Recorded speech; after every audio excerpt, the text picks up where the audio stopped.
Ah, the TeraFlex TJ BellyUp, transforming that rock-grabbing hunk of sheet metal into a sleek, smooth, impenetrable barrier that provides over 2 inches of additional ground clearance in the process. The install starts by supporting the belly pan and removing the 6 frame to pan bolts and the 4 transmission mount nuts. With all the bolts removed, we need to support the trans so the belly pan can be removed. Now, Adam knows a great place to support the trans with his screw jack, but if you're unsure of where to support the trans, be sure to use a block of wood between the jack and the jacking surface, something that's large enough to spread the load and prevent any damage. Raise the trans support jack just enough to take a load off the belly pan. Lower the belly pan jack until it can be safely removed.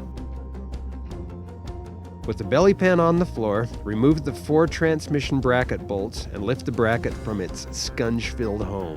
Reinstall the bracket onto the new BellyUp skid plate in the same orientation as it was removed, using the provided carriage head bolts and nuts.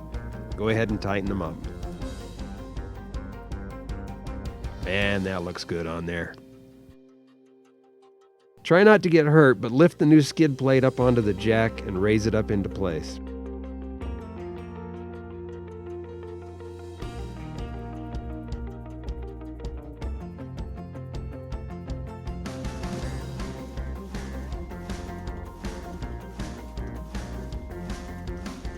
Start the nuts on the 4 transmission mount bolts first.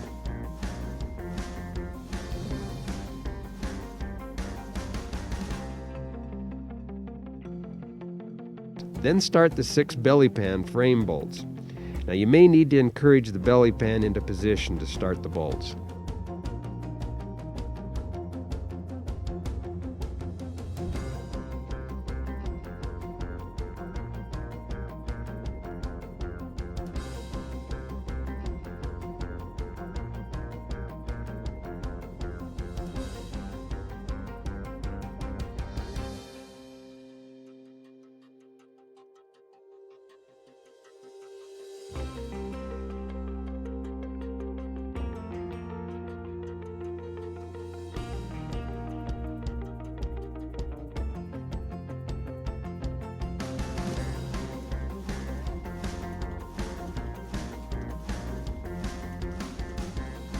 We just lifted the transmission and transfer case over 2 inches.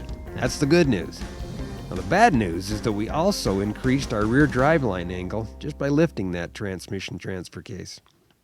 More good news. TeraFlex included the solution to the problem. What we're going to do is we're going to lift the motor about 1/2 inch. When the motor lifts, the rear output on the transfer case will drop, bringing the drive shaft back into alignment. Let's start on the passenger side, and with a long extension, remove that inner motor mount nut.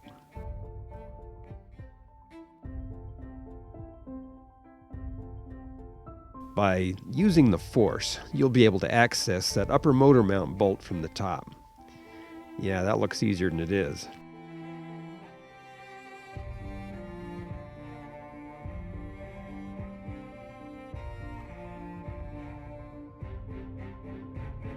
With the bolts removed from the motor mount on one side, lift the motor just high enough that the motor mount stud no longer extends through that frame bracket.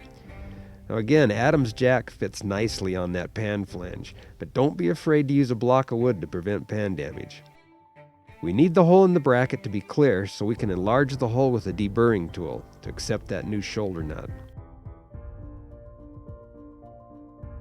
Now here's a helpful hint. Don't try to make the hole in the bracket a perfect fit with that shoulder nut. Ream it out big enough to give yourself some room to start that nut easily.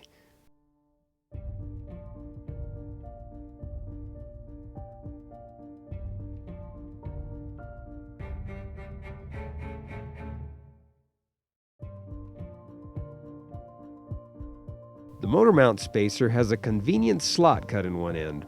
The slot will make it possible to slide the spacer into place around that stud.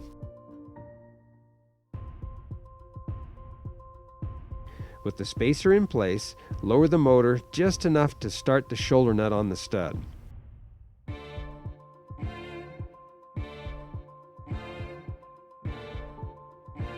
Now with the nut started, drop the supplied motor mount bolt in from the top and get it started as well.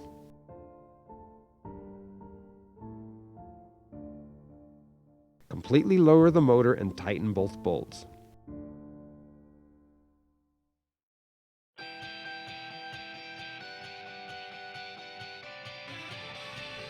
Now that shoulder nut is a little tough to get at. Either remove the motor mount bracket bolt that's in the way and tighten it with a socket, or just fight it with an open end wrench until you get a socket on it and do the final tighten. Move to the other side and repeat the process. Remove the bolts.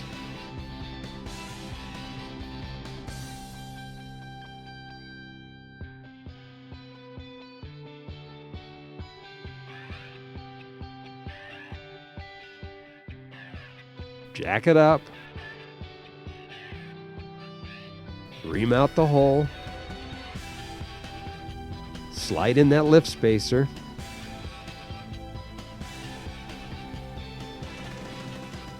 Lower the motor. Start that shoulder nut. Drop the bolt in from the top and start it. With both the nut and the bolt started, lower the motor and final tighten.